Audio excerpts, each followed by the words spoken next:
All right, so we're diving into solar eclipses today, Yeah, eclipses. specifically. Big one coming up in March. March 2025, right? That's what everybody's talking about. That's right. Yeah, a lot of buzz. A lot of buzz. So we're going to really try to break down exactly, what's going on up there. Yeah, like what's happening fundamentally with a solar eclipse? So what is a solar eclipse? When we say solar eclipse, what are we talking about? Well, solar eclipse happens when the moon passes between the sun and the earth, and that moon blocks the light from the sun, Okay. either partially or total. So it's that straight line, sun, moon, earth. Exactly. And that can only happen during a new moon, right? That's right. Yeah. When the moon is between us and the sun. It's got to be a new moon. Right. But we don't get an eclipse every new moon Right.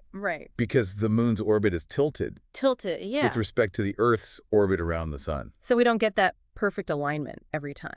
And that alignment is also what makes the difference between a total eclipse and a partial eclipse, right? That's right. Yeah. Yeah. So if you're standing in the path of the moon's shadow, Yeah. the darkest part of that shadow, which is called the umbra, The umbra. then you'll see the sun completely blocked out, and that's a total solar eclipse. Okay. But if you're outside of that central shadow, Yeah. in a slightly lighter shadow called the penumbra, Then you see a partial. then you just see a partial eclipse. And so for the partial eclipse that we're going to have in 2025, depending on where you are on Earth, that the timing is going to be different and how much of the sun is blocked is going to be different, right? Exactly. Yeah. Yeah, and in some places it might even look like a little bite has been taken out of the sun. Like a little Pac-Man? Yeah, especially Snibbling. if you're near sunrise or sunset. Oh, so you might even get like a double sunrise effect almost. Right. Yeah. I mean, it's gonna be pretty dramatic. Yeah, and so I was just thinking about how it's all this, geometry, and it's just the interplay of these three bodies, I mean, it's pretty cool. that results in this thing that we call a solar eclipse. Yeah. So for somebody listening at home, if you're thinking about March 29th, 2025, Yeah. the solar eclipse is going to happen when the new moon is passing between you and the sun. Yeah. And it's going to cast a shadow on the Earth. And whether you see a total or a partial eclipse just depends on where you are in relation to that shadow. Right. And when? And when. Yeah. Yeah. At what time? That's right. So that's pretty much, the basics of what's happening. That's the gist of it. Yeah. So, I think a lot of people are excited for this upcoming solar eclipse. And I think it's interesting to think about why. Yeah. Why do we find these, astronomical events? Why are they so fascinating to us? So fascinating. Yeah.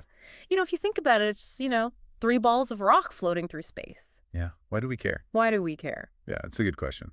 And yet, across cultures, across time periods, Throughout history. these eclipses have always captivated humans. They have. I mean, I think part of it is that it's such a visual spectacle. It is. Especially a total. And it's a rare spectacle, too. It is, yeah. It doesn't happen. Not in the same place. Not in the same place. Yeah. Very often. Very often. So if you're able to, Witness one. witness one, that's a pretty special thing. It is. And so I think maybe, some homework for our listeners, Go do some digging. go do some digging, exactly, and look into how different cultures have interpreted, What are the myths? what are the myths, what are the stories, Yeah. What kind of, meaning have they placed on eclipses? Yeah, what does it mean to them? Yeah, because I think it's a really interesting question, and it might give you a deeper appreciation for what we're going to experience in March of 2025. Okay. So thanks for tuning in to this deep dive on solar eclipses,